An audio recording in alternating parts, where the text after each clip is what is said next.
Good morning বন্ধুরা, আজকে সকাল থেকে ভিডিওটা শুরু করে দিলাম। তো আজ ঘুম থেকে উঠেই দেখি প্রচুর পরিমাণে বৃষ্টি হচ্ছে। বন্ধুরা কি বলবো, এত গরমের মাঝে যদি একটু বৃষ্টি হয় তাহলে কতই না ভালো লাগে বলো। আর তারপর একটু ঠান্ডা ঠান্ডা লাগছে, বেশ ভালো লাগছে। তো এই ভিডিওটা হচ্ছে অনেক দিন আগে বন্ধুরা, আর ভিডিওটা ছাড়বো বলে আর ছাড়া হচ্ছে না। ভিডিও বানানো তারপরে ভিডিও এডিটিং করা অনেকটা সময় লাগে, তাই জন্য সময়ের অভাবে আমি আর ভিডিও ছাড়তে পারলাম না। তো আজকে একটু সময় পেয়েছি, তাই জন্য তোমাদের সাথে শেয়ার করলাম এই ভিডিওটা। একদম মিনি ব্লগ নিয়ে চলে এসেছি। মিনি ব্লগটা ভালো লাগলে লাইক কমেন্ট শেয়ার করে দিবে। তো এদিকে দেখো সুন্দর করে আমি ঘর দরজা গুছিয়ে আর চাদর গায়ে দিয়ে দিয়েছি বন্ধুরা, এতটা ঠান্ডা লাগছে। তারপরে এইদিকে দেখো স্নান টান করে তোমাদের দাদাভাই পুজো দিয়ে দিয়েছে। আর আমি এদিকে কি করব, এদিকে তো বৃষ্টি তো পড়ছে, বা রান্না তো করতে হবে। যতই বৃষ্টি পড়ুক না কেন, রান্না তো আর থামালে হবে না।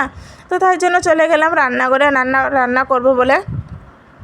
এবার চাদর গায়ে দিয়েছি, এবার চাদর গায়ে দিয়ে কি রান্না করা যায় বলো। তাই জন্য রান্না করে চলে আসলাম। এদিকে থেকে এসে ফুলকপি মাছ দিয়ে বানিয়ে নিয়েছি তরকারি, আর এদিকে ভাতও বসিয়ে দিয়েছি। তো রান্না তো আমার একদম কমপ্লিট হয়ে গেছে। এদিকে ছেলেও যাবে স্কুলে, সকাল টাইমে প্রচুর ঝামেলা হয়। আমার মতো কার কার ঝামেলা হয় অবশ্যই আমাকে কমেন্টে জানিও। আর এদিকে আমার রান্না টান্না হওয়ার পর যাওয়ার পর ছেলেকে স্কুলে মানে বাসে তুলে দিতে যাব, তাই জন্য চলে এসেছি রোডের পাশে। আর এখানে দেখতে পাচ্ছি কত জল জমেছে, মানে বৃষ্টি দিলে তো এখানে জল জমে যায়। তারপরে দোকানে চলে গেলো, গিয়ে চকলেট নিয়ে চলে আসলো। তারপরে বাসও চলে এসেছে, আর ছেলে স্কুলে চলে গেল। তারপরে আমিও ঘরে চলে আসলাম। ভিডিওটা ভালো লাগলে লাইক কমেন্ট শেয়ার করে দিবে, আর বন্ধুদের কাছে পৌঁছে দিবে।